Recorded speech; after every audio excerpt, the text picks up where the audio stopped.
साथियों नमस्कार, मैं दीपक रावत और मैं हिंदू हूँ।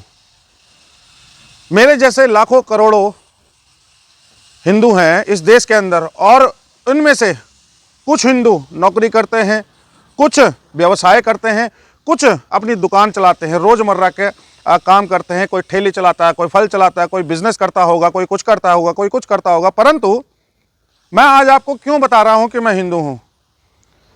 मैं दरअसल इसलिए बता रहा हूं कि अभी अभी हाल फिलहाल में एक प्रकरण सामने आया है और प्रकरण आया है कोटद्वार से, जो कि जहां पर झंडा चौक पर जो मस्जिद है उसके ठीक पीछे वाली रोड पर वहां पर एक दुकान होती है जिस दुकान का नाम होता है बाबा क्लॉथ शॉप। मतलब कि वो कपड़ों की दुकान है और उस कपड़ों की दुकान का नाम है बाबा। अब एक बात बताइए कि इस भारत देश के अंदर बाबा, इसके मायने क्या होते हैं, इसके अर्थ क्या होते हैं, ये तय कौन करेगा? कौन बताएगा आपको कि बाबा कौन होता है? इसकी व्याख्या कौन करेगा? बाबा तो कई प्रकार के होते हैं। कुछ साधु संत बाबा होते हैं।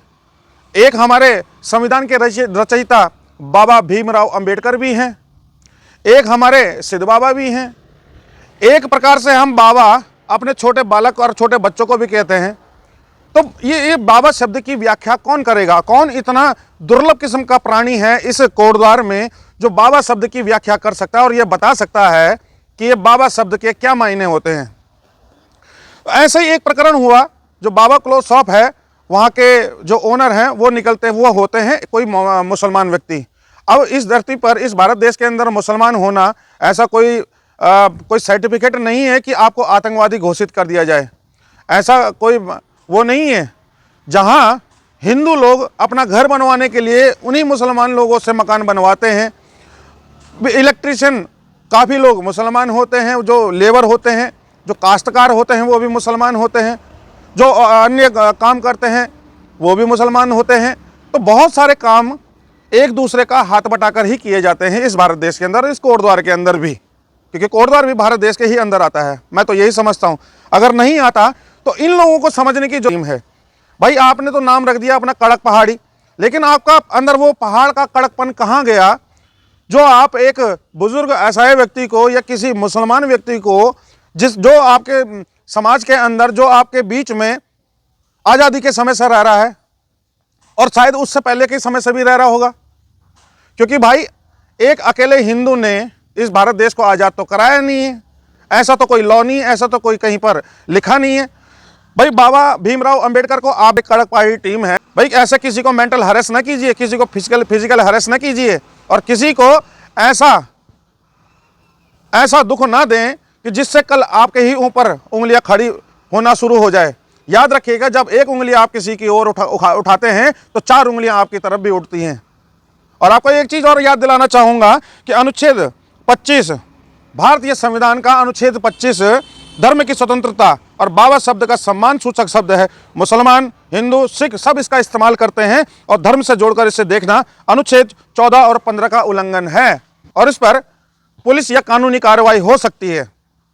यह दंडात्मक है। जाइए पहले थोड़ा सा पढ़िए, थोड़ा सा विचार विमर्श कीजिए, क्योंकि कोटद्वार में ही बाबा नाम से कई दुकानें संचालित हो रही हैं। अब आप कहते हैं कि वो हिंदू है। अरे तो भाई ये कॉपीराइट थोड़ा ना है, किसी ने पेटेंट करवा दिया। आपने क्या पेटेंट करवाया है?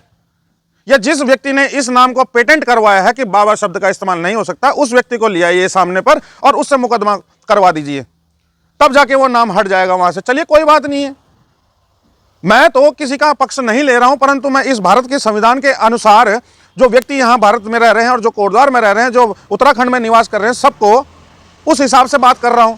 मैं तो उन व्यक्तियों को जानता भी नहीं। वो तो मैंने सोशल मीडिया पर एक वीडियो देखा जो कि प्रसार में चल रहा था, तो मैंने सोचा कि थोड़ा सा इसमें बना ली जाए। तो क्यों ना बनाया जाए, क्यों ना बनाई जाए और क्यों ना बताया जाए लोगों को कि हकीकत में असल में होता क्या है।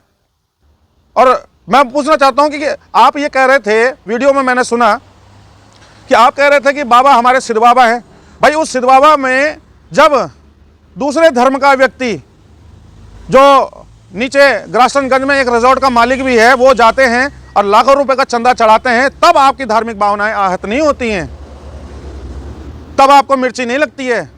जब वही व्यक्ति वही ग्रास्टनगंज का व्यक्ति, होटल व्यवसायी, आपके 150 गढ़वाली लोगों को दुबई में रोजगार देता है, तब आपको मिर्ची नहीं लगती है। जब वही गैर हिंदू व्यक्ति आपकी रामलीला में आकर, जो रामलीला मंचन होते हैं आपके, जिसमें आप प्रभु श्री राम के गुणगान करते हैं, और हम भी करते हैं क्योंकि हम हिंदू हैं, लेकिन गुणगान करना केवल हिंदू का ही एकमात्र अधिकार नहीं है, उसमें मुसलमान भी करता है। तो उस मुसलमान व्यक्ति ने, उस गैर हिंदू व्यक्ति ने आपकी रामलीला में 51,000 रुपये का चंदा दिया, तब आपकी गरिमा नहीं डोली, तब आपके अंदर का जो हिंदू है उसका खून में उबाल नहीं आया। परंतु यहाँ एक दुकान पर बाबा शब्द लिख दिया गया तो आपके खून में ऐसा उबाल आ गया कि आप चल बड़े लाव लश्कर लेकर, और उसकी दुकान में जो आपने उत्पात मचाया वहां पर, उसकी जिम्मेदारी किसकी? उसकी जो धार्मिक भावनाएं ठेस की होंगी आपने, उसकी जिम्मेदारी किसकी? आपको यह अधिकार किसने दिया कि आप किसी की दुकान पर जाकर बवाल कर सके, वहां पर उनको डरा सके, धमका सकें? आप कौन से IAS PCS अधिकारी हैं भाई? जरा हमें भी समझाएं, हमें भी बताएं, हम भी जानना चाहते हैं कि कौन से बैच के हैं आप? IAS PCS IPS क्या हैं आप? कोई पुलिस अधिकारी हैं? क्या हैं? मुख्यमंत्री हैं? मंत्री हैं? क्या हैं आप? जरा बताने का कष्ट करें। अगर बाबाओं की बात ही करूं तो एक बाबा होते हैं पीर बाबा, जिन पर कि मुसलमान ही नहीं जाता, गैर हिंदू ही नहीं जाता, वहाँ पर हिंदू धर्म के लोग भी जाते हैं, हिंदू तबके के लोग भी जाते हैं। और एक चीज़ और कहना चाहूँगा कि जिन लोगों को दिक्कत है इन चीज़ों से कि बाबा का नाम क्यों लिख दिया दुकान में, क्योंकि कल से फिर जितने भी पीर बाबाओं की मज़ार है वहाँ पर मैं CCTV कैमरा लगा देता हूँ, और फिर देखते हैं वहाँ पर कि कितने गैर हिंदू जाते हैं और कितने वहाँ पर हिंदू लोग जाते हैं। ये बाबा नाम लिखने की आज़ादी हमें संविधान ने दी, इसको धर्म से जोड़ने वाली ऐसी कोई बात नहीं है। जो धार्मिक उन्माद फैलाने की और धार्मिक हीन भावना लाने की किसी के मन में, दिलो दिमाग पे आप चेष्टा कर रहे हैं, कृपया करके ये ना करें तो ज़्यादा बेहतर होगा। आप बाबाओं की बात करते हैं, आधे से ज़्यादा आधे बाबा तो आपके जेल के अंदर भरे पड़े हैं और आधे बाबा अब जाने वाले हैं। एक बाबा को जो शंकराचार्य हैं उनको सड़कों पर घसीट कर चोटी पकड़, उनके चेलों को चोटी पकड़ कर घसीटा जा रहा, मारा जा रहा है, तब आपकी आवाज़ नहीं निकली, तब नहीं निकली आपकी आवाज़। और यहाँ पर जो व्यक्ति 30-40 साल से एक दुकान संचालित कर रहा है, उसने केवल अपनी दुकान का नाम बाबा क्लॉथ हाउस रख दिया तो आपको लगी मिर्ची और धुआं निकलने लगा, और माथे से पसीना टपकने लगा, आंखों से आंसू निकलने लगे, कानों से खून निकलने लगा, और आप पहुंच गए उनकी दुकान पर अपना लाव लश्कर लेकर, और क्या कहने लगे? बाबा शब्द हटाइए। भाई क्यों हटाइए बाबा? क्यों हटाइए बाबा? उसने बाबा भीमराव अंबेडकर के नाम पर वहां पर वो बाबा शब्द यूज किया है। चलिए मैं कहता हूं, कौन से कानून के तहत और कौन संविधान के कौन से अनुच्छेद के अंदर और कानून की ऐसी कौन सी किताब है जिसमें यह लिखा है कि एक मुसलमान व्यक्ति, एक सिख व्यक्ति, एक हिंदू व्यक्ति बाबा शब्द का इस्तेमाल नहीं कर सकता है अपनी दुकान का प्रचार और प्रसार करने में? बताइए। आपका जो धार्मिक चश्मा है, इसमें हर चीज में धर्म क्यों आ जाता है? हर चीज में, हर बात में यहाँ हिंदू मुसलमान क्यों आ जाता है? समझ से परे है। देश के अंदर वैसे भी और प्रदेश के अंदर वैसे भी और क्षेत्र के अंदर भी बहुत कुछ ऐसा घटित हो रहा है जहां पर आपको अपना पहाड़ी कड़कपन दिखाना चाहिए, परंतु नहीं, वो पहाड़ी कड़कपन आपका गायब हो जाता है। वहां पर लड़कपन आ जाता है और आप सीधा धमक जाते हैं मुसलमानों की दुकान पर, क्योंकि आपने वो धार्मिक चश्मा पहना हुआ है जिससे इतर आपको और कुछ नजर ही नहीं आता है कि इस देश में और क्या क्या हो रहा है।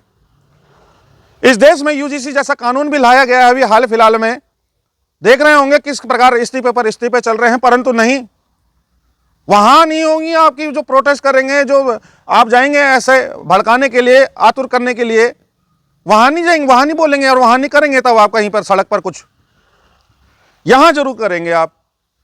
भाई संविधान के किसी अनुच्छेद में ऐसा नहीं लिखा गया है, साफ तौर पर मैं आपको बता दूं, और साफ तौर पर मैं उन दुकानदारों को ये बताना चाहता हूं और इस समस्त क्षेत्र की जनता को बताना चाहता हूं, तो संविधान का कोई भी अनुच्छेद ये नहीं कहता है कि आप किसी धर्म के नाम पर ऐसा नाम रख सकते हैं जबकि आप उस धर्म के ना हो।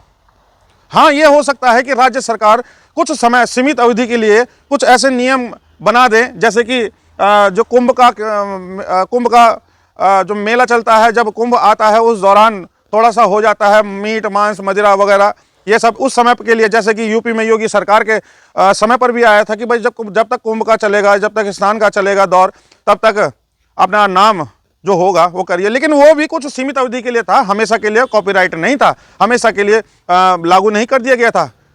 आप एक बात बताइए, ये बाबा शब्द क्या आपने पेटेंट किया हुआ है या आपने कॉपीराइट है, आपने ठेका लिया हुआ है इस बाबा शब्द का? क्या मायने हैं बाबा के, जरा समझाइएगा। चलिए फिलहाल के लिए इतना ही। नमस्कार।